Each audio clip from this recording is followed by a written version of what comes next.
Hello everyone. Before we start, make sure to like and subscribe to the channel, and leave a comment with where you're from and what time you're watching. That way, YouTube will keep showing you stories just like this one. Now, let's begin. Working as a 911 dispatcher in Millbrook County wasn't supposed to haunt me like this. 7 years into the job, and I thought I'd heard it all. Car accidents, domestic disputes, medical emergencies. You develop a thick skin, learn to compartmentalize. But that Tuesday night in October 2019, everything changed. I was pulling a double shift, coffee number 5 going cold next to my keyboard, when the call came through at 11:47 p.m. The caller ID showed a local number, and when I answered with my standard greeting, I heard breathing so quiet I almost thought it was a pocket dial. Then came the whisper that still echoes in my nightmares. "Please help me," the voice said, barely audible. A young girl couldn't have been more than 16 or 17.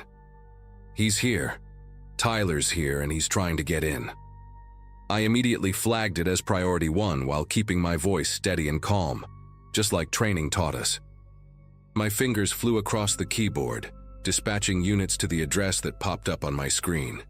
1847 Maple Grove Lane, a quiet neighborhood on the north side of town. The girl's name was Emma Winters, and as I pulled up her information, my screen filled with previous incident reports. Restraining order filed 3 months ago against Tyler Brennan, age 19. Multiple stalking complaints. A chill ran through me as I realized this wasn't just another scared teenager calling about a noise outside. "Emma, I need you to stay calm," I said, activating the recording system and putting on my headset for better audio. "Officers are on their way. Where are you right now?" There was a shuffling sound, fabric rustling, and then her voice came back even quieter. "I'm in my bedroom closet. My parents went to Indianapolis for their anniversary. They won't be back until tomorrow afternoon." My heart sank. She was alone. I could hear something in the background now, a rhythmic sound that made my skin crawl. Thud, thud, thud, like someone kicking a door, testing its strength. "Is your bedroom door locked?" I asked while sending additional notes to the responding units. "Juvenile home alone. Suspect attempting entry." The response came back. "Unit 23 and Unit 45 en route. ETA 8 minutes. 8 minutes. In our job, we know that 8 minutes can be a lifetime." Emma's breathing got faster, more panicked. "Yes, but he already broke through the back door. I heard the glass shatter in the kitchen. He's walking around downstairs calling my name." Her voice cracked on the last word, and I heard her stifle a sob. The footsteps were audible through her phone now, heavy boots on hardwood floors, slow and deliberate. Tyler wasn't in a hurry. He knew she was there, knew she was trapped. "Emma Elizabeth," a male voice sang out, muffled but clear enough to hear the mocking tone. "Come on out, baby. We need to talk about why you've been ignoring me." I updated the units. Suspect inside residence. Then I heard it. Footsteps on stairs, that distinctive creak of someone ascending step by step. "He's coming upstairs," Emma whispered, and I could hear the terror strangling her voice. I pulled up the house layout from county records. 3 bedrooms upstairs, 1 bathroom. Emma's room was at the end of the hall according to her earlier description. "Emma, I need you to do exactly what I say. Is there anything in the closet you can use to barricade the door?" I kept my voice level even though adrenaline was flooding my system. 6 minutes until units arrive. The sound of doors opening and closing came through the line. Tyler was checking each room methodically. "Your mom's craft room is looking real nice." His voice drifted through Emma's phone, closer now. "But that's not where you are, is it?" Emma's breathing was so rapid I worried she might hyperventilate. There's a dresser, but it's heavy. I can't." A door slammed somewhere in the house, making her gasp. The bedroom door handle rattled. Just a test at first, then more aggressive. "Emma, baby, I know you're in there. I saw your car in the driveway. I've been watching the house for hours, waiting for your parents to leave." The door shook as he threw his weight against it. Bang.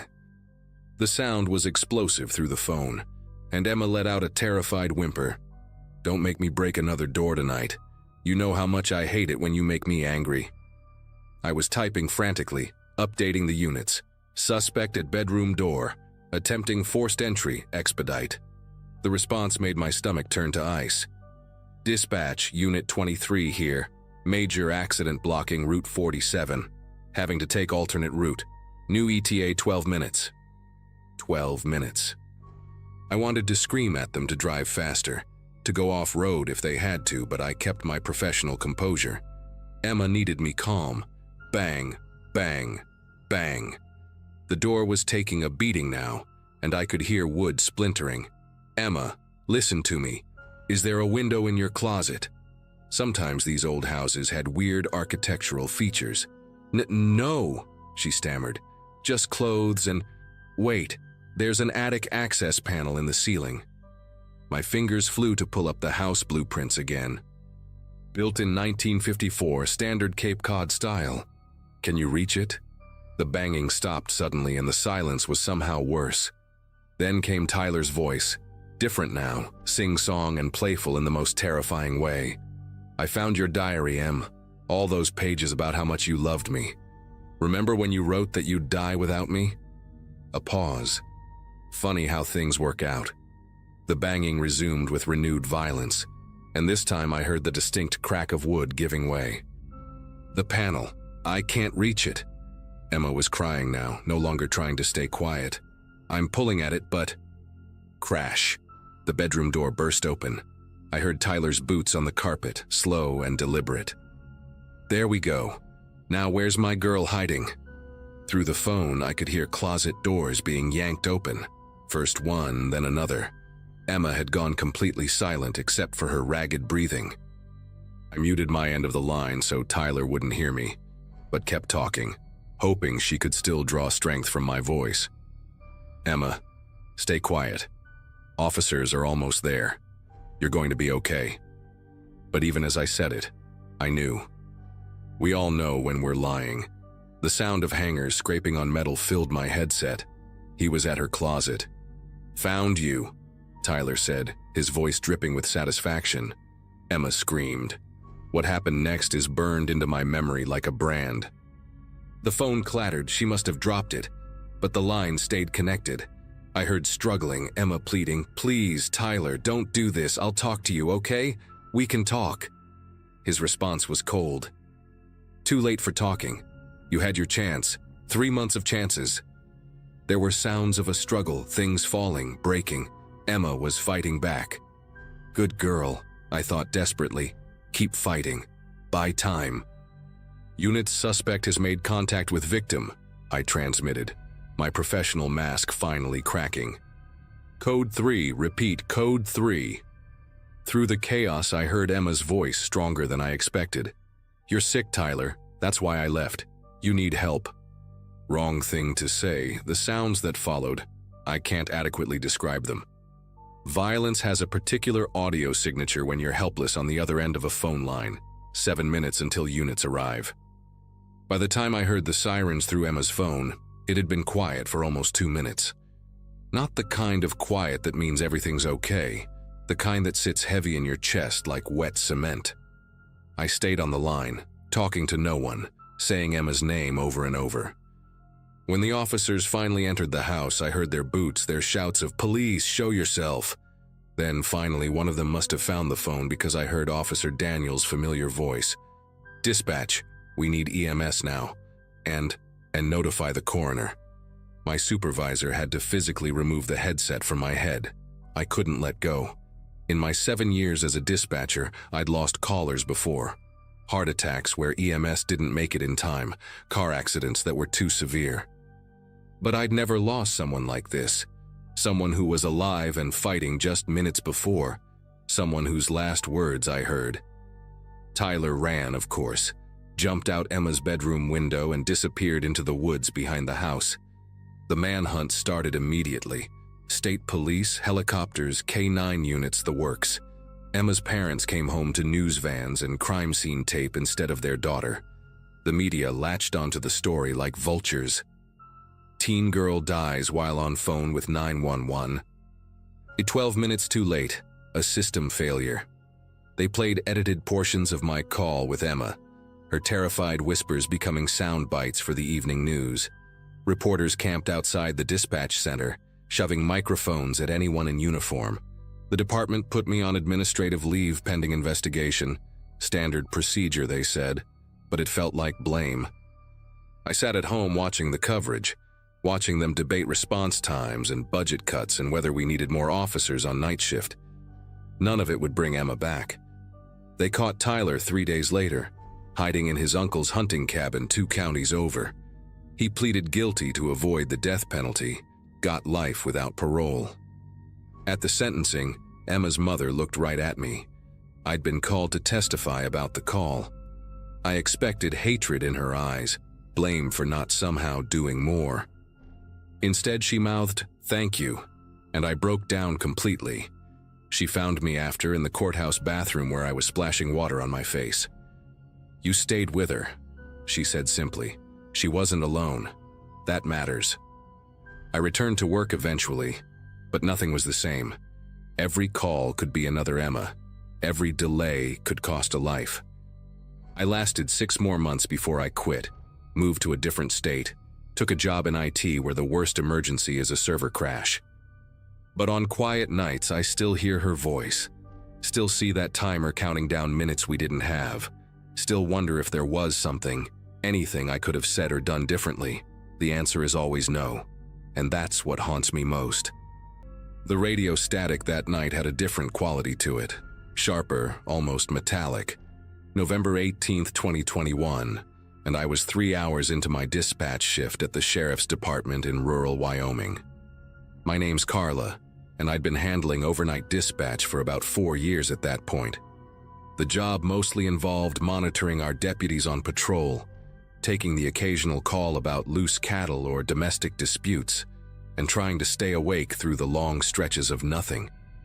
We ran a skeleton crew after dark, just 3 deputies covering nearly 800 square miles of wilderness, ranch land, and the occasional cluster of houses that passed for neighborhoods out here. Deputy Jason Holloway had drawn the eastern sector that Thursday, which meant he'd be driving the long loops around Elk Ridge Wildlife Reserve. Jason was one of our newer guys, only been with us 2 years, but he'd proven himself solid and dependable. The first few hours passed without incident. Jason checked in every 30 minutes like clockwork. Unit 23, all clear at mile marker 47, that sort of thing. Around 11:40 p.m., he radioed that he was heading up Forest Service Road 92 to check on some campers who'd been reported earlier in the week. The reserve technically closed at sunset, but people sometimes ignored the signs, especially during hunting season. I logged his location and went back to my crossword puzzle. The next check-in would be at 12:10 a.m. Except 12:10 came and went without a word from Jason. At 12:15, I tried raising him on the radio. "Unit 23, this is dispatch. Please report your status." Nothing but that strange, sharp static. I tried twice more before alerting Sergeant Coleman, who was patrolling the western sector. Policy said we'd wait until 12:30 before initiating search protocols, but something about the quality of that silence made my skin prickle. At 12:28 a.m., just as I was about to officially call it in, Jason's voice burst through the radio, but it wasn't his usual calm, professional tone. He was breathing hard, almost panting. "Dispatch Unit 23, there's someone out here, on foot, middle of the road." His voice crackled and broke up. "They're just standing there, not moving." I grabbed my headset and leaned forward. "Unit 23, can you describe the individual? Do they appear to be in distress?" The response came after a long pause. "Negative on description. They're about 50 yards ahead. Can't make out features. They're wearing something dark, maybe a coat, standing completely still." I could hear Jason's engine idling in the background and something else, a low humming that seemed to pulse through the static. "Should I approach?" he asked, and for the first time in 2 years I heard uncertainty in his voice. Before I could respond, Jason spoke again, his words coming faster now. "They're moving, walking toward my vehicle. Dispatch, something's not right here. The way they're moving, The transmission cut to static, then came back. Like they're gliding. Not walking, gliding. I immediately radioed Coleman to head to Forest Service Road 92, then focused on Jason. Unit 23, maintain distance, do not exit your vehicle. Back up en route. But Jason wasn't listening anymore. I could hear his door chime. He was getting out. Sir, ma'am, Sheriff's Department, are you all right? His voice grew distant as he moved away from the radio. The body cam footage would later show what happened next, though I only had audio at the time. Footsteps on gravel. Heavy breathing. Then Jason's voice, barely a whisper. You're not. A sound followed that I'll never forget, like wind chimes made of bone, tinkling in a breeze that shouldn't exist. The radio erupted in a burst of noise, Jason screaming, not in fear, but in pure confusion, like someone trying to process something impossible. The face is wrong! Then nothing, complete silence, not even static. I slammed my palm on the transmission button.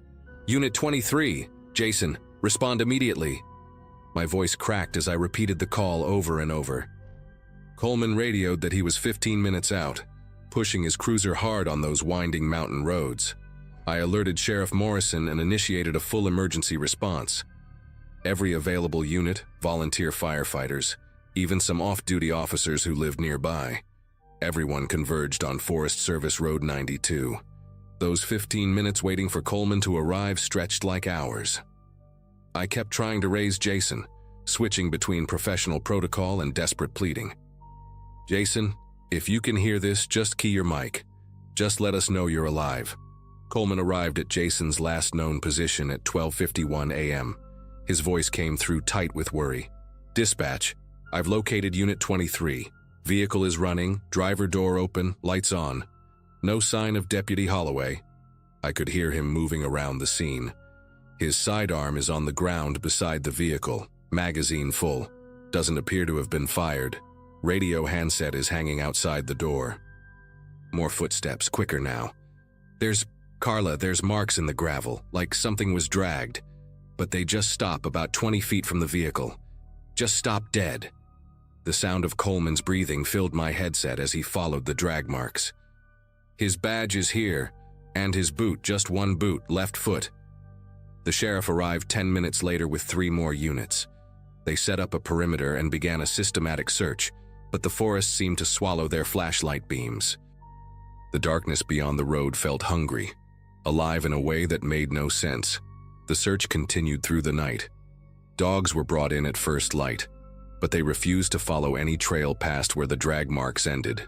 They'd approach that spot, then back away whimpering, tails tucked between their legs. The handler, a veteran named Bill Hutchinson, who'd worked search and rescue for 20 years, said he'd never seen his dogs act that way.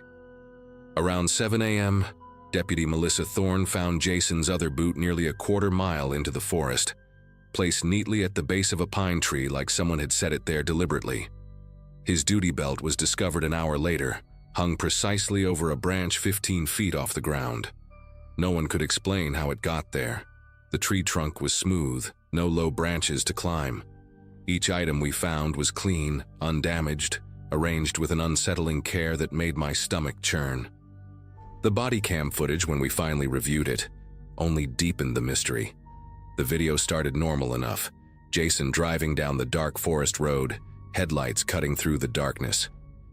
At 11:58 p.m., a figure appeared in the distance, exactly as he'd described. Standing motionless in the middle of the road, the image quality was grainy, but you could make out a tall, thin silhouette wrapped in what looked like a long, dark coat. As Jason's cruiser approached, the figure didn't move, didn't even seem to breathe. Then it began walking toward the vehicle with that horrible gliding motion Jason had described, feet never quite seeming to touch the ground properly. Jason got out, called to the figure. The camera showed him walking forward, hand resting on his sidearm but not drawing it. The figure stopped about 10 feet away. For 3 seconds they stood facing each other. Then the figure lifted its head, and the camera caught a glimpse of its face. The footage corrupted at that exact moment, not damaged or deleted, but corrupted in a way our tech specialist said he'd never seen before. Pixels arranged themselves into patterns that hurt to perceive, geometries that shouldn't exist in a two-dimensional image. The search expanded over the following days. State police, FBI, volunteers from 3 counties, hundreds of people combing through the Elk Ridge Reserve. We found more of Jason's belongings scattered throughout the forest, each placed with that same deliberate care. His wallet tucked inside a hollow log, bills and cards neatly arranged. His wedding ring balanced on top of a rock formation that would have required technical climbing gear to reach. His uniform shirt, cleaned and pressed as if fresh from the dry cleaner, draped over a bush deep in a ravine, but never Jason himself. Never any blood, any signs of struggle beyond those initial drag marks. On the 4th night of searching, I was back at dispatch when Coleman radioed in from Forest Service Road 92. He was doing a routine check of the scene, something we'd been doing every few hours. His voice came through shaky. "Carla, you're not going to believe this. There's someone standing in the exact spot where we found Jason's cruiser. Same position, same posture, just standing there." My fingers fumbled for the radio. "Can you identify them? Is it Jason?" Coleman's cruiser camera was recording as he approached, headlights illuminating the figure. "Negative. I don't know what this is. They're wearing Jason's uniform. But Carla, we have Jason's uniform in evidence. I logged it myself." I pulled up the evidence log. He was right. Every piece of Jason's uniform was accounted for. "Coleman, do not approach. Wait for backup." But he was already getting out, already walking toward the figure. I could hear his footsteps, his breathing getting heavier. "Sir, I need you to turn around slowly and keep your hands where I can see them." The figure didn't move. Coleman got closer. "Sir, I'm talking to you. Turn around now." Still nothing. Coleman was maybe 5 feet away when he stopped suddenly. A gasp escaped him. The face. There's no face. It's just smooth, like skin stretched over a mannequin. Then Coleman screamed, a sound of pure primal terror that sent ice through my veins. The radio cut to static. When backup arrived 8 minutes later, they found Coleman's cruiser empty, engine running, doors locked from the inside. His body cam showed nothing but that same impossible corruption. After Coleman vanished, the FBI took over the case completely. They brought in specialists, people who dealt with unusual circumstances. Their words, not mine. The Forest Service Road was closed indefinitely. The search was called off after 2 weeks with no trace of either deputy found. But that wasn't the end. That was just the beginning of something worse. A month later, Deputy Thorne was patrolling near the reserve when she heard crying over her radio. Not through dispatch, but bleeding through the static on a channel that shouldn't exist. She recorded it on her phone, played it for me later. It was Jason's voice, clear as day, calling for help, saying he was lost, that they wouldn't let him leave. The recording lasted 43 seconds before dissolving into that bone chime sound. 3 months after that, a hiker reported seeing 2 sheriff's deputies standing motionless in the forest, about a mile from the road. Said they were facing each other, perfectly still, like they were frozen mid-conversation. By the time rangers investigated, nothing was there but 2 sets of boot prints that started and stopped without explanation. I quit the department 6 months after that night. Couldn't handle the radio anymore. Every burst of static sounded like Jason trying to break through. The new dispatcher, a young guy named Kevin, lasted 3 weeks before he reported hearing voices in the static too. Not just Jason and Coleman, but others. Older voices. Deputies from the 70s, 80s. All of them lost on patrol near Elk Ridge. The department doesn't send solo units to that sector anymore. They've had too many close calls. Deputies reporting figures on the road, equipment malfunctioning, radios picking up impossible transmissions. The official report lists Jason and Coleman as missing. Case is still open but inactive. Their families held memorial services with empty caskets. But I know they're not dead. Not exactly. Sometimes on clear nights when the static is just right, you can still hear them out there, calling for backup that will never come. warning about the figure on the road, screaming about the face that isn't a face. The Forest Service has proposals to expand the reserve, make it bigger. I pray they don't. Some boundaries shouldn't be pushed. Some places should be left alone. And whatever's out there in Elk Ridge, wearing the faces and uniforms of our missing deputies, it's still hungry. Still waiting on Forest Service Road 92 for the next solo patrol to come driving through the dark. The night shift at Riverside Police Dispatch usually meant coffee, crossword puzzles, and the occasional drunk driver report. 3 years into the job, I'd heard every excuse, every sob story, every bizarre complaint imaginable. That changed on a humid Thursday in early September 2022, when the 911 system lit up with a call from 847 Willow Street at 11:47 p.m. 2 seconds of dead air, then nothing. The address pulled up as a condemned duplex that had been sitting empty since a kitchen fire tore through the east side 18 months earlier. The place should have been demolished already, but budget cuts kept pushing it back. I logged the hang-up and went back to my lukewarm coffee, figuring some kid had found a way inside and was messing around with an old landline that somehow still had juice. 20 minutes later, another call. Same address, same pattern. Brief silence, then disconnection. The hairs on my neck started to prickle. In my experience, repeat hang-ups from abandoned buildings usually meant one of three things: faulty wiring, someone in genuine trouble who couldn't speak, or somebody trying to lure officers into an ambush. Protocol demanded we send a unit to check after 2 calls from the same location. I radioed Officers Bradley and Martinez, who were doing their rounds near the industrial district. Bradley's voice crackled through, casual and unbothered. They'd swing by, probably find some teenagers drinking stolen beer or a homeless person who'd pried open a window. Routine stuff. But something in my gut kept twisting, the way it does when a storm's coming and the air pressure drops. I pulled up the property records while they drove. The duplex had been owned by a dental practice that went bankrupt, then seized by the city for back taxes. Bradley's body cam footage started streaming to my monitor at 12:14 a.m. The duplex looked worse than the photos in our system. Peeling yellow paint, plywood over most windows, weeds growing through cracks in the concrete steps. The fire damage on the east side had left black streaks up the exterior wall like claw marks. Martinez circled around back while Bradley approached the front door, which hung slightly ajar. That detail made my spine go rigid. City maintenance always sealed these properties tight after condemning them. Bradley pushed the door open with his boot, flashlight cutting through the darkness inside. The smell hit him immediately. I could tell by how his head jerked back. Mold, smoke damage, and something else he couldn't identify. The living room had been stripped down to bare walls and exposed wiring, but fresh footprints tracked through the dust on the floor. Multiple sets, different shoe sizes. The third call came through while Bradley was still in the doorway. This time I heard breathing before the line went dead.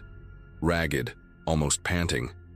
I tried to trace the exact origin within the building, but the old phone system only gave me the main address. Martinez's radio crackled. He'd found a basement window that had been recently pried open, the metal frame bent outward like someone had used a crowbar. Fresh scratches in the rust. Bradley decided to clear the first floor before they investigated the basement, moving through what used to be a kitchen. The cabinets were gone, sold off or stolen, leaving ghostly outlines on the walls. But in the corner, barely visible in the flashlight beam, sat a new addition. A camping cooler, the expensive kind with a tight seal. The red plastic looked alien against all that decay. Bradley popped it open and found ice packs still partially frozen, surrounding glass vials filled with clear liquid and syringes wrapped in plastic. That's when they heard the humming. Low and rhythmic, coming from somewhere below. Not quite a song, more like a chant without words. Bradley and Martinez exchanged glances through the body cam feed. I could see the tension in their shoulders, the way they gripped their weapons a little tighter. They made their way to the basement door, which had been painted over so many times the layers created ridges like tree bark. Fresh marks scored the paint near the handle, as if someone had been clawing at it. The humming grew louder as Bradley eased the door open. The wooden stairs groaned under his weight, each step echoing in the darkness below. Martinez followed, covering him. The basement stretched longer than it should have, extending under both sides of the duplex. Emergency work lights, the kind construction crews use, had been strung along the ceiling with orange extension cords, snaking back to a portable generator humming in the corner. What they found down there still makes my skin crawl when I think about it. The basement had been transformed into something between a medical facility and a church. Folding tables lined the walls covered with notebooks, medical supplies, and printed photographs of young people. Teenagers mostly, some barely looking 13. Red twine connected the photos like a spider web, with notes scribbled on index cards at each intersection. But the center of the room stopped them cold. 7 people sat in a circle on cushions, heads bowed, that eerie humming flowing from their throats in perfect unison. In the middle of their circle, a girl who couldn't have been older than 16 lay motionless on a camping mat. Her eyes were open but unfocused, pupils dilated to black pools.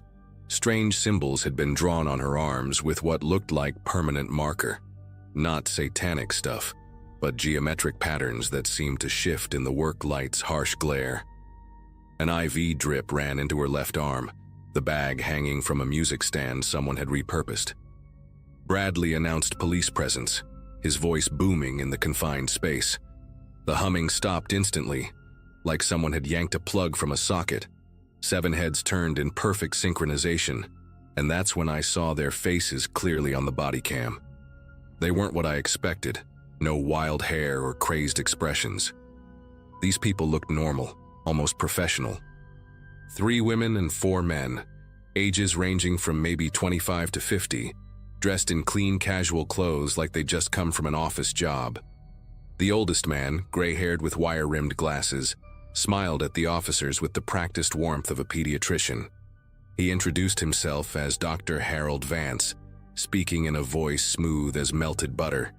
He explained they were conducting a therapeutic intervention, helping troubled youth process trauma through guided meditation. He had credentials, he assured them, gesturing to a briefcase near the wall. The girl on the mat was named Stephanie, a willing participant who'd been living on the streets before they took her in. Something about his voice made my teeth ache. Too calm, too rehearsed. Bradley asked about the IV drip, and Dr. Vance explained it was a harmless saline solution with vitamins, keeping the participants hydrated during their extended sessions. But Martinez had circled behind the group, and his flashlight caught something the doctor hadn't mentioned. 3 more mats rolled up in the corner, each with a pillow and IV stand waiting. The other circle members remained perfectly still, hands folded in their laps, eyes tracking the officers with an intensity that felt wrong. One woman, maybe 30 with strawberry blonde hair pulled into a tight bun, kept tilting her head at odd angles like she was listening to something only she could hear. Through the radio, I heard more voices from upstairs. Bradley called for backup while Martinez checked on the girl. Her pulse was steady but slow, and when he shined his light in her eyes, she didn't even blink. The track marks on her arms weren't just from the current IV. Older puncture wounds dotted her skin like constellations. The 4th 911 call came through then, and this time I heard a voice. Young, male, whispering, "Please, they won't let us leave." The line stayed open for 8 seconds before cutting off. I immediately patched this information to Bradley, watching his posture change on the camera feed. Dr. Vance's smile never wavered, but something shifted in the room's atmosphere. The circle members began to stand up slowly, too slowly, like they were moving underwater. That's when I noticed their eyes. All of them had the same dilated pupils as the girl on the mat. Bradley ordered everyone to remain seated, but they kept rising, forming a tighter circle around the officers. The woman with the strawberry blonde hair started humming again, a different tune this time, and the others joined in one by one. The sound made the body cam audio crackle with static. Martinez tried to radio for that backup, but his words came through garbled, like the signal was being jammed. Dr. Vance reached into his pocket, and both officers drew their weapons. but he only pulled out an old flip phone, holding it up like a peace offering. "The children call when they're ready for the next phase," he explained, his voice still maddeningly calm. "They're upstairs completing their personal inventories. Would you like to meet them?" Bradley ordered him to drop the phone and get on the ground, but the doctor just kept talking, explaining how they'd been helping runaways for 13 months, giving them purpose, teaching them to shed their past traumas through chemical assistance and guided reconstruction. The symbols on their arms were maps, he said, showing the pathways from their old selves to their new identities.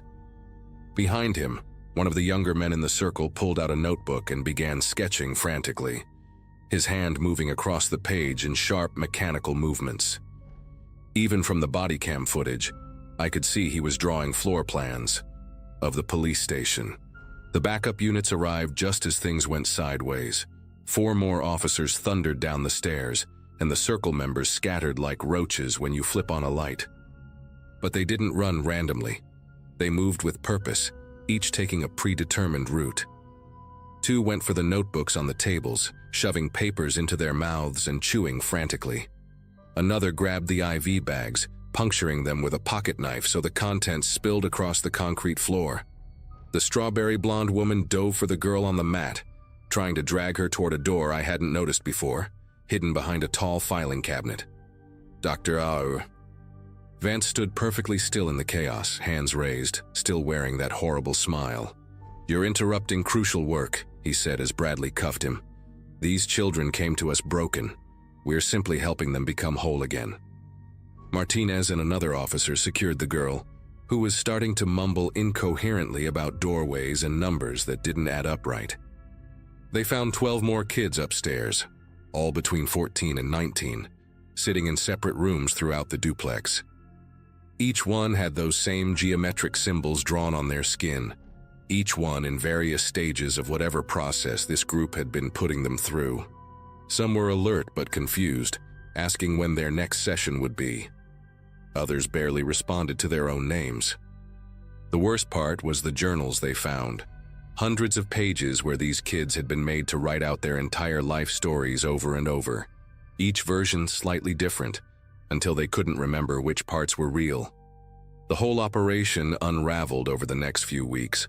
Dr. Vance turned out to be a former psychiatrist who'd lost his license in 2018 for experimenting with memory suppression techniques. The others were a mix of former patients and true believers he'd gathered through online forums about therapeutic reformation. They'd been taking runaways and homeless teens, kids who wouldn't be missed immediately, and putting them through this systematic breakdown of identity. The drugs in those vials were a cocktail of dissociatives and hallucinogens, carefully measured to make the subject suggestible without causing permanent physical damage. All those 911 calls had been from kids in the upstairs rooms, fighting through their chemical fog to reach the phones the group used to monitor their progress. We saved 17 kids total from that duplex, though some took months to fully recover their sense of self. The building was demolished 2 months later, but sometimes on quiet nights at dispatch, I still jump when a hang-up call comes through. Vincent Torres had been my partner for 8 months when everything changed that Friday night, in August 2018. He was one of those seasoned cops who'd seen every type of call imaginable during his 22 years on the Clearwater Heights force. Domestic disputes, drug busts, armed robberies, you name it. At 51, he had this calm demeanor that came from experience, never rattled by the chaos that usually sent rookies like me into a panic. We'd been patrolling the quiet suburban streets since 10 p.m., the kind of neighborhood where the biggest excitement was usually someone's sprinkler system malfunctioning or a raccoon getting into garbage cans. The radio had been relatively quiet that night, just a few noise complaints and one drunk driver we'd pulled over around midnight. Vincent always insisted on driving past the old Restwood Cemetery during our rounds, claiming it was a magnet for trouble despite its peaceful appearance during daylight hours.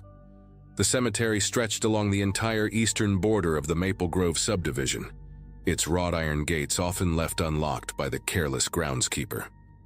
Dating back to the 1800s, it housed generations of Clearwater Heights residents in elaborate Victorian monuments and weathered family plots that the city barely maintained anymore. Most locals avoided the area after dark, not out of superstition, but because it attracted homeless camps and teenagers drinking stolen beer among the headstones.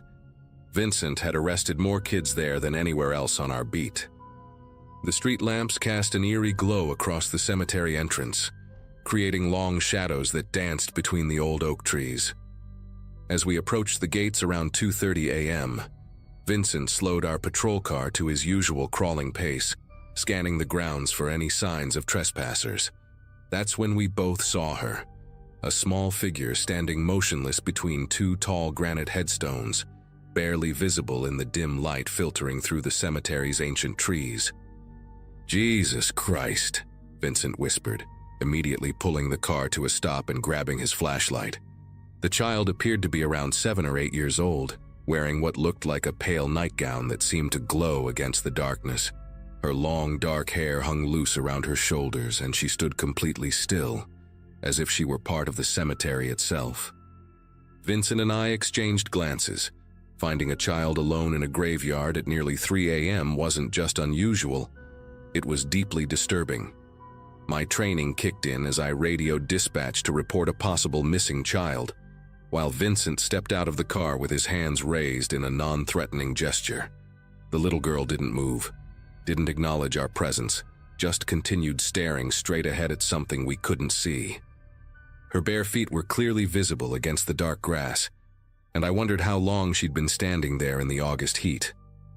As Vincent approached the cemetery gates, calling out gentle reassurances, I noticed something that made my stomach turn. The child's nightgown wasn't just pale. It was filthy, stained with what looked like mud and grass, as if she'd been wandering for hours. Her posture was rigid, unnatural, like a statue placed among the headstones. Vincent kept his voice calm and friendly, asking her name, if she was hurt, where her parents were. The standard questions we'd been trained to ask in situations involving minors. But the girl never responded, never even turned her head in our direction. She just stood there, perfectly still, her small frame silhouetted against the moonlight filtering through the oak branches. The entire scene felt wrong in a way I couldn't articulate, like we'd stumbled into something that violated the natural order of things. Vincent gestured for me to circle around the other side of the cemetery fence, thinking maybe we could approach her from both directions without startling her. I grabbed my own flashlight and jogged around the perimeter, my boots crunching on the gravel path that bordered the cemetery. The girl remained motionless as I positioned myself about 20 feet from her other side, close enough to see her more clearly, but far enough to avoid seeming threatening. Her skin was pale, almost translucent in the moonlight, and her eyes were wide open, staring at something beyond the headstones. What struck me most was how perfectly still she was. Not the fidgety stillness of a scared child, but an absolute statue-like immobility that seemed impossible for someone her age. Vincent was now inside the cemetery grounds, speaking in the gentle tone he usually reserved for domestic violence victims. He asked her about her family, if she lived nearby, if someone had hurt her. The girl's lips never moved, never even twitched. Her breathing was so shallow I couldn't tell if she was breathing at all. The nightgown she wore was torn at the hem, revealing more dirt and what looked like small scratches on her legs. Vincent took another step closer, his flashlight beam carefully pointed at the ground to avoid blinding her. That's when I noticed the strangest detail of all. Despite standing on damp grass for what must have been hours, the soles of her bare feet were completely clean. No mud, no grass stains, nothing that would indicate she'd walked through a cemetery in the middle of the night. Vincent was now only about 10 feet away from her, close enough to reach out and touch her shoulder if needed. He knelt down to her eye level, his voice taking on that fatherly tone he used with his own grandchildren. The girl finally moved, but not in any way we expected. Instead of turning toward Vincent or acknowledging his presence, she simply pivoted 90 degrees to her left, as if she were on a turntable, and began walking deeper into the cemetery. Her movement was fluid, eerily graceful, but completely silent. No footsteps, no rustling of fabric, nothing.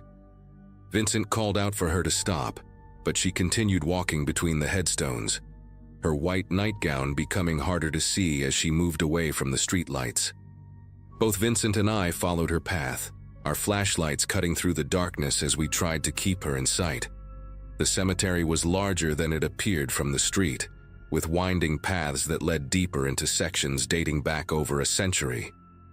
Ancient mausoleums and towering monuments created a maze of shadows, and the girl seemed to know exactly where she was going. She walked with purpose, never hesitating at intersections or stumbling over the uneven ground that made Vincent and me move carefully with each step. We called out to her repeatedly, identifying ourselves as police officers, promising we just wanted to help her get home safely. She never responded, never turned around, just continued her silent journey deeper into the cemetery. After about 5 minutes of following her, weaving between elaborate headstones and memorial benches, I realized we were approaching the oldest section of Restwood. The graves here were from the 1800s, many of them unmarked or with inscriptions too weathered to read. The girl stopped abruptly next to a large granite angel statue, its wings spread wide and face turned skyward. For a moment she stood there just as she had when we first spotted her, completely motionless, staring straight ahead. Vincent and I were about 15 feet away, both of us breathing hard from the pursuit through the uneven terrain. The girl's nightgown seemed to shimmer in our flashlight beams, and I could see that her hair was longer than I'd initially thought, reaching almost to her waist. Vincent tried one more time to get her attention, his voice gentle but urgent. He explained that we were worried about her safety, that her parents were probably scared, that we just wanted to help her get home.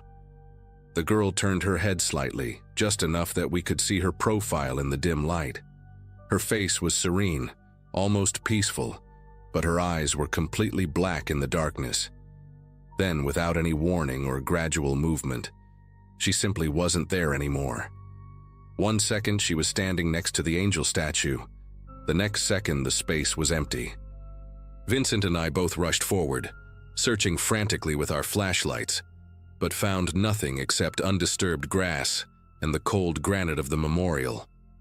We spent the next 2 hours combing through every section of that cemetery, calling for backup and bringing in additional officers with high-powered searchlights. The entire area was sealed off while we methodically checked behind every headstone, inside every mausoleum, and around every memorial structure large enough to hide a child. Vincent even had the groundskeeper unlock the maintenance shed and storage areas, thinking maybe she'd hidden there. Nothing. It was as if the girl had never existed at all. The strangest part was that our footprints were clearly visible in the soft earth around the angel statue, but there were no small footprints anywhere nearby. The grass where she'd been standing wasn't even disturbed, no indication that anyone had been there at all. By dawn, we had search dogs brought in, and they found no trace of human scent beyond what Vincent and I had left behind. The whole situation made no sense, and I could see the frustration and confusion growing in Vincent's weathered face as the hours passed without answers. Captain Morris arrived around 6 a.m., demanding a full explanation for why half the night shift was searching a cemetery for a missing child, with no missing person report. Vincent and I gave our statements separately, both describing the same impossible encounter. The captain listened with the kind of skeptical expression reserved for officers who'd been on the job too long and were starting to see things. But then the security footage arrived from the municipal building across the street, and everything became even more disturbing. The timestamp showed our patrol car stopping at 2:47 a.m., showed Vincent and me getting out, showed us following something through the cemetery with our flashlights. But the cameras never captured any child. The footage clearly showed us talking to empty air, following nothing, searching for someone who wasn't there. Captain Morris played the recording 3 times, and each viewing made my chest tighten with a sick feeling I couldn't shake. Either Vincent and I had suffered some kind of shared hallucination, or we'd encountered something that didn't register on electronic surveillance equipment. The investigation took an unexpected turn 3 days later, when Officer Amanda Chen discovered something during a routine patrol of the area. About a quarter mile from the cemetery, hidden in a dense grove of trees that bordered an abandoned lot, she found a makeshift homeless camp. The shelter was crude but well established. A large tarp stretched between several trees, creating a living space that had obviously been used for months. Inside, Amanda found sleeping bags, camping equipment, and several plastic bags filled with children's clothing. The clothes were all for a girl around 7 or 8 years old. Small dresses, underwear, socks, and a white cotton nightgown that was identical to what Vincent and I had described. There were also toys scattered throughout the camp. A worn stuffed rabbit, several picture books, and a small music box that played a haunting lullaby when opened. What made the discovery even more unsettling was that none of the clothing matched any missing person reports from the past 5 years. The tags were still attached to some items, suggesting they'd been recently purchased rather than belongings of an actual missing child. Captain Morris had the entire camp processed as a crime scene, but the homeless woman who'd been living there was nowhere to be found. Neighbors in the area reported seeing an elderly woman with long gray hair occasionally walking through the neighborhood, sometimes carrying shopping bags or pushing a grocery cart full of belongings. She never spoke to anyone, never caused trouble, just existed on the margins of the community like so many others. The camp showed signs of recent abandonment, food that was only a few days old, a campfire that had been extinguished but still smelled of smoke. It was as if she'd vanished right around the time Vincent and I had our encounter with the child. We never found the woman, never got any answers about the children's clothes or toys, and never saw the girl again. The case was eventually filed away as unexplained, but Vincent retired early that winter, claiming he couldn't patrol those streets anymore without thinking about that night. 5 years later, I still drive past Restwood Cemetery during my shifts, and sometimes I slow down near those old headstones, wondering if I'll see her again, that silent child who appeared and disappeared like morning mist, leaving behind only questions and the memory of something that shouldn't have existed. The gas station off Route 117 was one of those places that barely changed with time. Same flickering sign, same squeaky glass door, same burnt coffee smell every time you stepped inside. I wasn't assigned to that part of town often, but I knew it well enough. A few locals stopped in for smokes or lottery tickets on their morning commute, and the guy who worked overnights, Greg, I think his name was, always left the place spotless by the time the day shift rolled in. That morning, though, something didn't sit right with the call we got just after 6 a.m. A customer said the station lights were on, the door was unlocked, but no one was inside. He'd waited a good 10 minutes before calling it in. When I pulled up, there was a single car in the lot, not running. The front door stood slightly open. Inside, the fluorescent lights buzzed like usual, and the radio behind the counter was playing classic rock, too loud for a place with no one in it. I announced myself as I stepped in. Standard protocol. No answer. The register drawer was wide open, but there wasn't any obvious sign of theft. Greg's windbreaker was draped over the chair behind the counter, and there was a half-empty bottle of Mountain Dew beside it. Condensation still on the plastic. I checked the bathrooms, the supply closet, even the walk-in fridge. Nothing. It was like he'd just gotten up in the middle of a shift and vanished. I radioed in and started reviewing the security footage from the office in the back. The cameras covered most of the interior, aisles, the counter, front door, but just barely missed the back exit. Around 2:40 a.m., Greg is seen walking to the front door and turning the lock. He stands there, talking to someone just outside the frame. His posture's casual at first, one hand on his hip, the other gesturing. Then, the footage skips. Not a glitch, I mean it cuts completely. No signal. For exactly 17 minutes, when it picks back up, the store is dead empty. No Greg, no sign of whoever was outside. But the mop bucket's tipped over near the back exit, with a wet trail leading halfway across the floor. I requested a copy of the footage and contacted the gas station's owner. That's when I found out they'd had a break-in, just a few days before. Nothing was taken except for the DVR hard drive, the same one that had been replaced shortly before Greg's shift. Whoever had tampered with it knew exactly what they were after. We checked the logs and it turned out no gas had been pumped after 2:40 a.m. and no purchases were recorded. We interviewed the last 3 customers who'd been in that night. None of them saw anything weird. One of them mentioned Greg looked a little distracted, but nothing more than that. No raised voices, no arguments, no threats. By the end of that week, we'd followed up on every lead we had. Friends, family, old co-workers. Greg had no enemies, no known disputes, no signs of stress or trouble in his life. He rented a studio apartment about 10 minutes from the station, lived alone, paid his bills on time, no criminal record. His manager said he was always early for shifts, never missed a day. The weirdest part? His phone was found in the back room of the station, plugged into the wall as if he meant to come back for it. I went over everything again. The mop bucket, the door lock, the silence in that footage. It didn't feel like a robbery, and it didn't feel random. It felt precise. The following Monday, I drove back out there just to walk through it again, off the clock. I don't usually do that, but something about that place lingered in my head. The way the register drawer was left open but untouched. The trail of dirty water drying near the rear exit. I tried to picture Greg's routine. Locking the front, maybe hearing a knock, thinking it was someone he knew. But then what?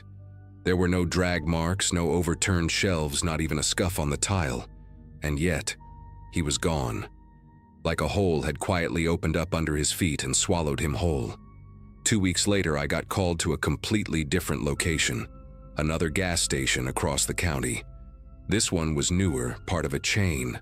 The call was nearly identical. Early customer shows up, lights are on, doors unlocked, no sign of the clerk. Her name was Rebecca Tran. 27, part-time night worker, in school during the day. Same situation, register open, phone still charging behind the counter, fresh cup of coffee left half full. And again, the security footage was useless. Cameras lost feed at 2:37 a.m. for exactly 16 minutes. When it came back, the store was quiet, empty, and the mop was knocked over in the supply closet. I drove straight back to the first location that night. I sat in my cruiser in the parking lot, just watching. I don't know what I expected to see. Something about the silence of that place at night felt unnatural, like it was waiting for something. There's a kind of stillness that settles in when you're alone in an open space under harsh lights, where even the hum of the bulbs starts to feel accusatory. I kept thinking about the missing footage, not corrupted, removed, deliberately. Whoever did this didn't just want the person gone. They didn't want the moment of it to exist at all. We pulled every camera feed from neighboring businesses both times, hoping for a glimpse of whoever Greg or Rebecca had spoken to. Nothing. Either the person never crossed a lens or knew exactly how to avoid being seen. One of our techs pointed out that in both cases, the cameras cut around the same time, down to the minute, and both systems had been recently serviced by the same third-party contractor. We dug into it, but the name was fake, the phone disconnected, and the service logs looked like they'd been tampered with after the fact. The addresses used on the forms traced back to a strip mall that had been demolished over a year ago. It felt like we were chasing smoke. I tried contacting Rebecca's parents. Her mom said she'd gotten a call from Rebecca's number the night before she vanished, just static and faint clicks on the line. She thought it was a butt dial.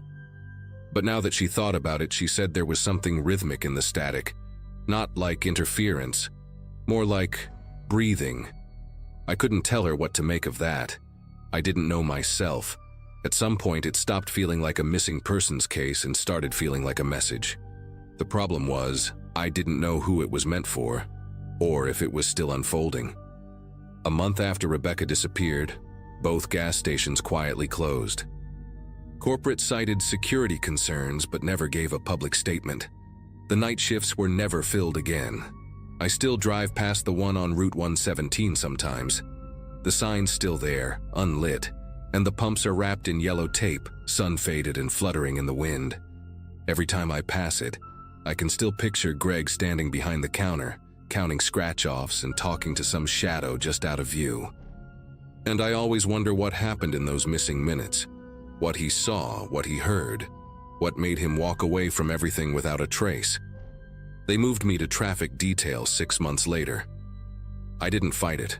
These days I avoid convenience stores altogether when I'm on patrol after midnight. Not out of fear exactly, just a sense that some places stop being places after a while. They become traps wearing the shape of routine. And once you step inside at the wrong moment, say 2:40 in the morning, it's not always guaranteed you'll come back out. Let me start by saying I'm a park ranger at Blackwood Forest Preserve in northern Michigan, and what happened to me last March still gives me nightmares. I'd been working the night shift for about 3 years by then, mostly dealing with teenagers partying or the occasional lost hiker. At 34, I thought I'd seen everything these woods could throw at me. The preserve covers nearly 8,000 acres of dense pine and oak, with hiking trails that snake through valleys most people never bother exploring. I lived alone in a small cabin just outside the park boundaries, divorced for 2 years, and honestly enjoying the solitude. My routine was simple: patrol the main trails, check the camping areas, and make sure the gates were locked by midnight. It was peaceful work, exactly what I needed after my messy breakup with my ex-wife Lisa. That particular Friday night started like any other. I'd grabbed a coffee from the gas station on Route 47 and was making my usual rounds when my radio crackled to life around 11:30 p.m. The dispatcher, Nancy, sounded unusually tense as she relayed a call from 2 hikers who'd been camping near the South Ridge. They reported hearing children crying somewhere deep in the forest, beyond the marked trails. The sound had been going on for over an hour, they said, and it was getting closer to their campsite. When I asked Nancy for more details, she mentioned the hikers seemed genuinely scared, not the usual drunk college kids making prank calls. These were experienced outdoorsmen, a father and son from Grand Rapids who'd been camping in our preserve for years. They knew the difference between animal sounds and human voices, and they were absolutely certain they were hearing children in distress. I grabbed my flashlight and headed toward the South Ridge, my boots crunching through the frost-covered leaves. The temperature had dropped to about 28 degrees, and my breath formed small clouds in the beam of my light. As I got closer to the camper's location, I could hear it too, a faint, high-pitched wailing that seemed to drift through the trees like smoke. It wasn't constant, but came in waves, sometimes sounding like multiple voices overlapping. The sound made my skin crawl in a way I'd never experienced before. I've heard plenty of strange noises in the woods over the years: owls, coyotes, even the occasional mountain lion passing through. But this was different. This sounded unmistakably human, unmistakably young, and unmistakably terrified. What made it even more unsettling was how it seemed to move, first coming from the east, then shifting to the north, as if whoever was making the noise was wandering aimlessly through the darkness. When I reached the hikers' campsite, I found Tom and his 16-year-old son Jake huddled by their fire, both looking pale and shaken. Tom, a burly guy in his 50s with calloused hands and a graying beard, was someone I'd chatted with many times over the years. He was the type who'd help you change a flat tire in the rain and never complain about getting dirty. But that night, he looked like he'd seen a ghost.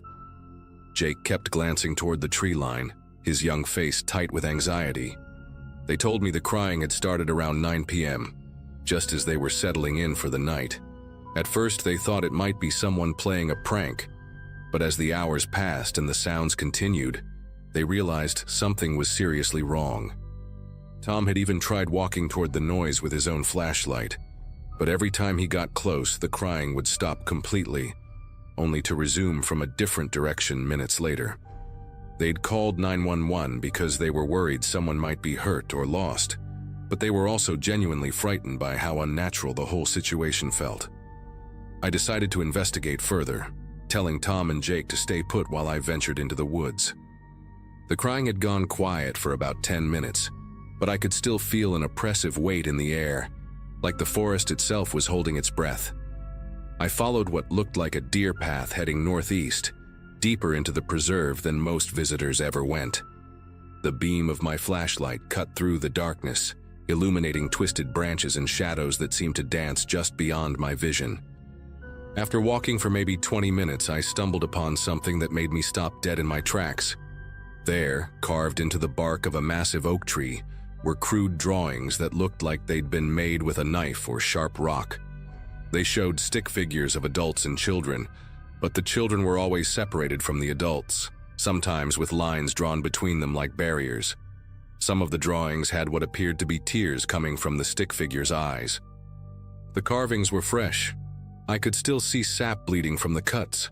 As I examined the tree more closely, I noticed other markings scattered throughout the area. On a birch tree about 30 feet away, someone had scratched the words, "Come play," in uneven letters. A nearby pine had numbers carved into it.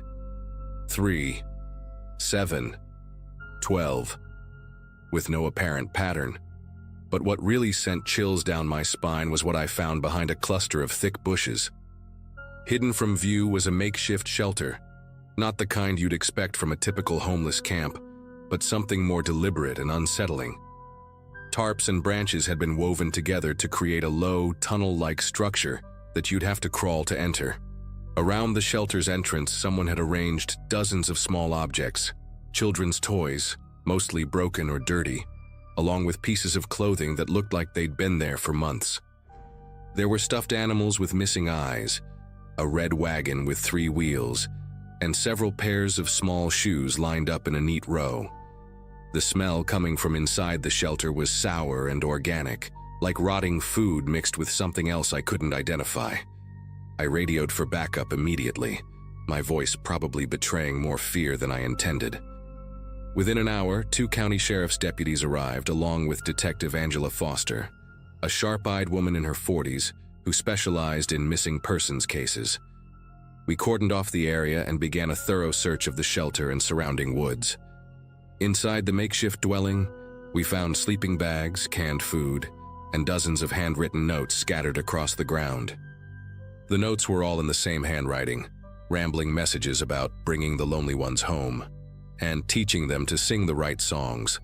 Some of the notes contained what appeared to be schedules, with dates and times written next to descriptions like "the boy with the red jacket" and "the girl who walks alone."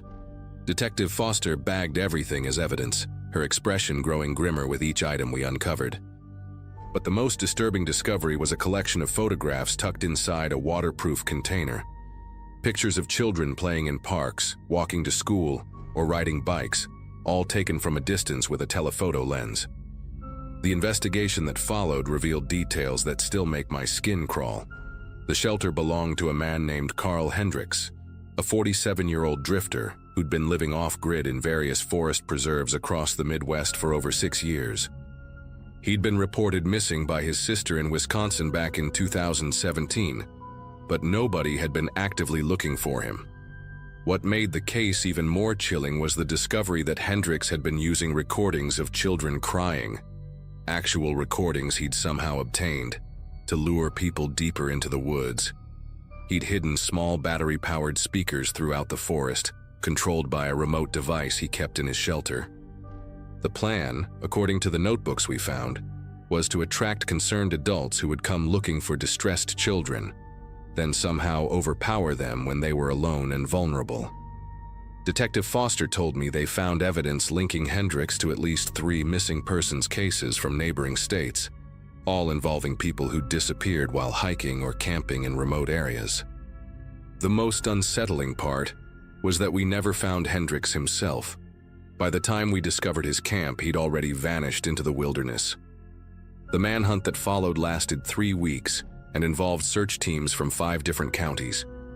We combed through every inch of Blackwood Forest Preserve and the surrounding wilderness areas, using dogs, helicopters, and thermal imaging equipment. I spent those weeks barely sleeping, constantly looking over my shoulder during my patrols and jumping at every sound in the woods. The whole experience changed how I viewed the forest I'd called home for years. Places that had once seemed peaceful and familiar now felt menacing and full of hidden dangers. We found more evidence of Hendricks's activities scattered throughout the preserve, additional speakers hidden in tree hollows, more carved messages on distant trees, and several other temporary campsites that showed he'd been moving around the area for months. But the man himself remained a ghost, always one step ahead of our search efforts. Detective Foster theorized that he'd been watching us the whole time, using his knowledge of the terrain to stay hidden while we stumbled around looking for him. The breakthrough came when a park ranger in northern Wisconsin reported finding a similar setup, speakers, carved trees, and disturbing notes, in a state forest about 200 miles from our location. The handwriting matched Hendrix's perfectly, and the modus operandi was identical.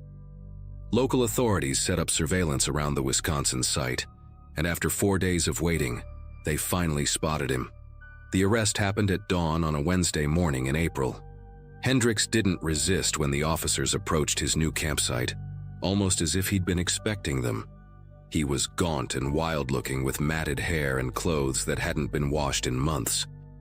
During his confession, he admitted to using the crying recordings to lure at least 7 people into remote areas over the past 2 years. Some had managed to escape when they realized they were being hunted, but others weren't so lucky. He claimed he was collecting people who would understand his vision of living away from society, though his methods were clearly predatory and violent. The FBI found evidence linking him to disappearances across 4 states, making him one of the most prolific predators to operate in wilderness areas. Carl Hendrix was sentenced to life in prison without the possibility of parole, but the damage he'd done to my sense of security in the woods was permanent. I continued working as a park ranger for another 6 months, but every night shift became an exercise in paranoia. Every sound in the darkness made me tense up. Every shadow seemed to hide a potential threat. I'd find myself constantly checking my radio, making sure backup was just a call away, and I started carrying a sidearm even though it wasn't required for my position. The preserve installed additional security cameras and improved the lighting along the main trails, but I knew that determined predators would always find ways to exploit the vast, remote areas that make these places so beautiful. Tom and Jake, the hikers who'd first reported the crying, never returned to Blackwood Forest Preserve. Tom called me a few months later to thank me for taking their report seriously, but he admitted that the experience had ruined camping for his family. The thought that someone could use our natural instinct to help children in distress as a weapon was something none of us could easily forget. I eventually transferred to a different park closer to the city, one with shorter trails and more regular foot traffic. The Hendrix case taught me that evil can hide anywhere, even in the places we go to find peace and solitude. But it also showed me the importance of trusting your instincts when something doesn't feel right. If Tom and Jake hadn't called that night, if I hadn't taken their report seriously, Hendrix might have continued his sick game for months or years longer. Sometimes I still wake up thinking I hear children crying in the distance, but I remind myself that the real monster was caught and locked away. The forest itself isn't evil. It's just a place where people can disappear if they're not careful. These days, I always tell hikers to stay on marked trails, camp in designated areas, and never investigate strange sounds alone. The wilderness can be unforgiving enough without human predators making it worse. As for Hendrix, he's spending the rest of his life in a concrete cell, which is exactly where he belongs. I was renting a small 2-bedroom house just outside of Asheville with my boyfriend at the time. The place had this outdated charm, faded floral wallpaper, those yellowed light switches from the 80s, and a weird little hatch in the hallway ceiling that led to the attic crawlspace. Rent was cheap for the area, and the landlord, Mr. Ellis, was one of those old-school guys who still used a flip phone and wrote receipts by hand. He barely showed up except to collect rent or mow the patchy front lawn himself, always wearing the same sun-bleached Braves cap. We'd only been living there for a few months when things started getting strange.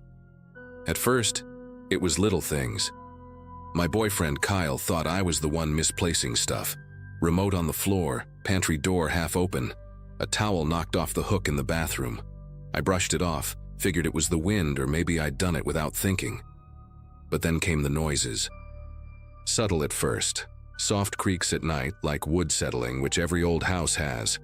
But then we started hearing them at very specific times, mostly around 2 or 3 a.m., A light thump here, a dragging noise there, sometimes a soft knock behind the bedroom wall. We tried to explain it away. Mice, maybe? A raccoon? The attic wasn't insulated, so animals getting in didn't seem impossible. One night, though, I woke up to what sounded like breathing coming from the vent above our bed. Not loud, not rhythmic, but this low, shallow sound. I sat up in the dark, squinting at the ceiling, heart racing. Kyle didn't hear it. He sleeps like a corpse. But I lay there for almost an hour, too freaked out to even reach for my phone. The next morning, I convinced myself I was just overtired, and we moved on like nothing happened. The turning point was when Kyle found his earbuds in the kitchen drawer, buried under the oven mitts. That might sound small, but he never put anything there. It was my drawer, filled with my random junk. He swore he left them on his desk. That same week, I noticed my shampoo bottle was moved to the opposite end of the tub, like someone had used it. But we were both out that day until late. I didn't say anything right away, just kept watching. I started putting things in weird positions, tilting the picture frame in the hallway, folding the corners of the toilet paper, tiny traps. And then, 3 days later, I found the frame perfectly straight and the toilet paper replaced completely. Brand new roll. Kyle swore it wasn't him. I called Mr. Ellis that afternoon and told him we were hearing noises and thought maybe an animal had gotten into the attic or walls. He didn't seem surprised, just let out this long sigh and said he'd swing by in the morning with a ladder. When he showed up, he brought a flashlight and one of those long metal grabber tools like they use in grocery stores to reach high shelves. He opened the attic hatch, peeked inside, and I watched his face change. No joke, the man went pale. He didn't even climb up, just stood there whispering, "No, that's not right." Then he backed away, told us to wait outside, and called the police without even explaining why. 2 officers showed up maybe 20 minutes later. One of them, Officer Brent, climbed into the crawl space with gloves and a respirator, while the other stayed below asking us questions. Brent was up there for a long time. I remember he kept muttering stuff through the insulation like, "Jesus Christ." And you're not gonna believe this. When he finally came down, he was holding a crumpled blanket, some plastic grocery bags full of moldy food, and a handful of household items. 2 forks, one of my hair ties, Kyle's baseball cap. Things we hadn't even realized were missing. The worst part? He said it looked like someone had been living up there for a while. Weeks, maybe months. They brought in another unit to go through the whole attic properly, and that's when they found it. There was a small vent behind our bedroom wall, barely noticeable unless you looked for it. Hidden behind the slats was a tiny mounted GoPro, its red light blinking like it had just run out of battery. One of the officers pulled it out with a gloved hand, and I remember Kyle just repeating, "That's our room, that's our bed, man." It hit me then that someone had been watching us, not just hiding but observing, recording. The crawl space had a clear line of sight to that vent like it had been arranged deliberately. The camera had a micro SD card inside. I don't know exactly what was on it.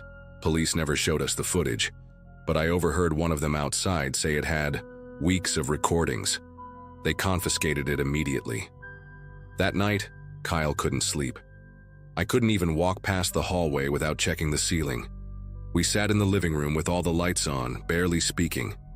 Every small sound made my skin crawl.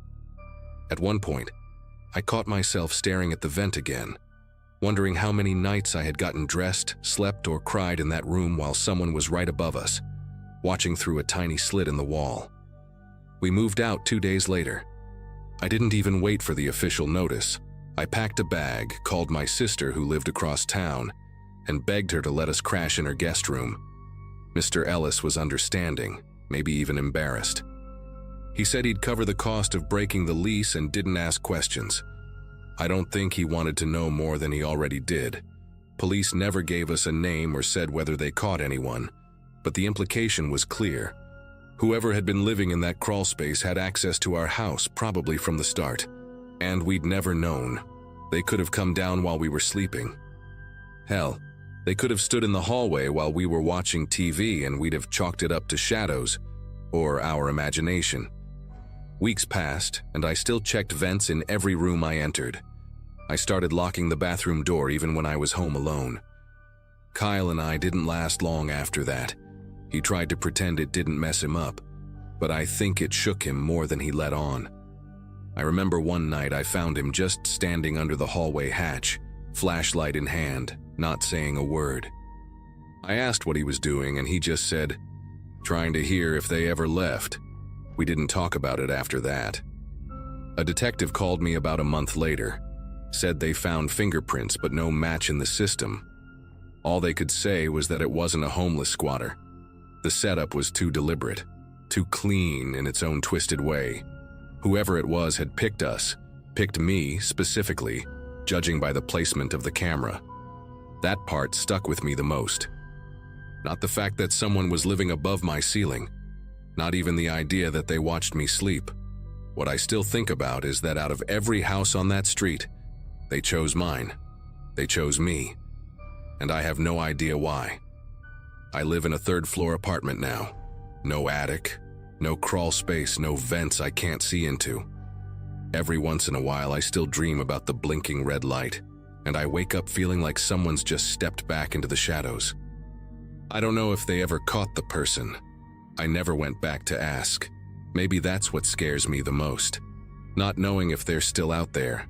Not knowing if one day in some other house someone else will find that same blinking light and realize they haven't really been alone.